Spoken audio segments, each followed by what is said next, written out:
जब जब धरती पर अधर्म बढ़ जाता है, जब पापियों का अत्याचार चरम सीमा पार कर जाता है, तब तब स्वयं भगवान जन्म लेते हैं।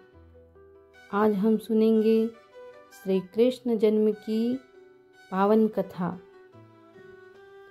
कंस का अत्याचार। मथुरा का राजा कंस अपनी ही प्रजा पर अत्याचार करता था। उनकी बहन देवकी का विवाह वासुदेव से हुआ।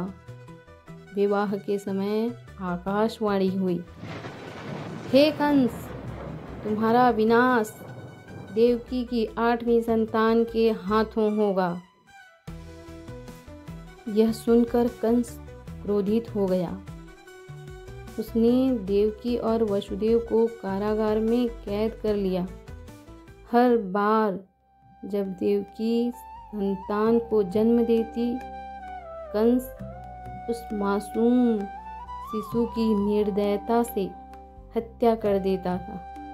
6 बच्चों का अंत इसी प्रकार हुआ।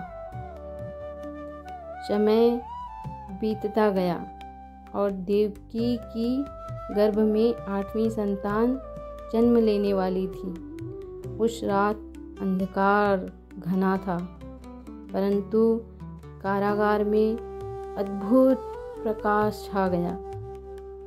मध्यरात्रि को देवकी ने एक दिव्य शिशु को जन्म दिया।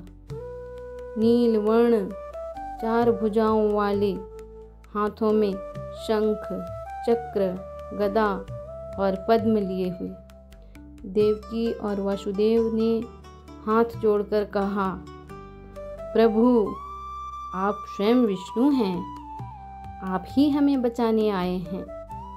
भगवान ने मुस्कुराकर कहा, माता पिता, अब आप चिंता न करें। मैं साधारण बालक का रूप धरकर संसार का उद्धार करूंगा। इतना कहते ही शिशु ने अपनी 4 भुजाएं समेट ली और एक साधारण नवजात शिशु बन गया। सभी कारागार के पहरेदार गहरी नींद में सो गए। कैद के दरवाजे अपने आप खुल गए। वसुदेव ने शिशु को उठाया और यमुना नदी की ओर चल पड़े। आधी रात का समय, मूसलाधार वर्षा, बिजलियां चमक रही थी, लेकिन देवताओं ने उनकी रक्षा की। शेषनाग ने अपने फन फैलाकर बालक श्री कृष्ण को वर्षा से बचाया। यमुना जी ने भी मार्ग दे दिया। वसुदेव गोकुल पहुँचे।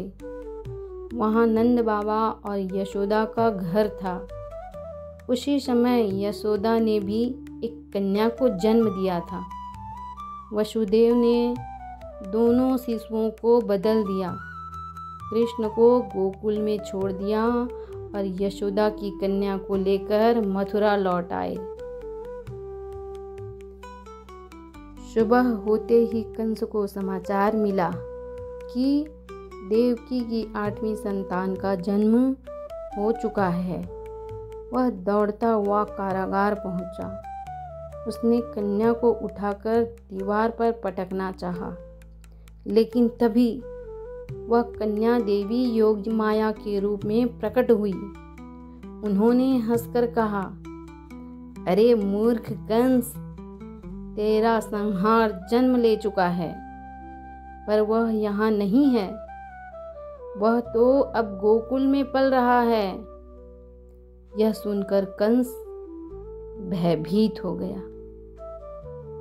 और इस प्रकार हुआ धर्म की रक्षा और अधर्म के नाश के लिए भगवान श्री कृष्ण का जन्म। बोलो कृष्ण भगवान की जय। यह कथा हमें सिखाती है कि सत्य और धर्म चाहे जितना भी दबा लिया जाए, एक न एक दिन विजय अवश्य पाता है। यदि आपको यह कथा अच्छी लगी तो इसे और भक्तों तक पहुंचाइए। अगली बार हम सुनेंगे कृष्ण की बाल लीलाएं। जय श्री कृष्ण।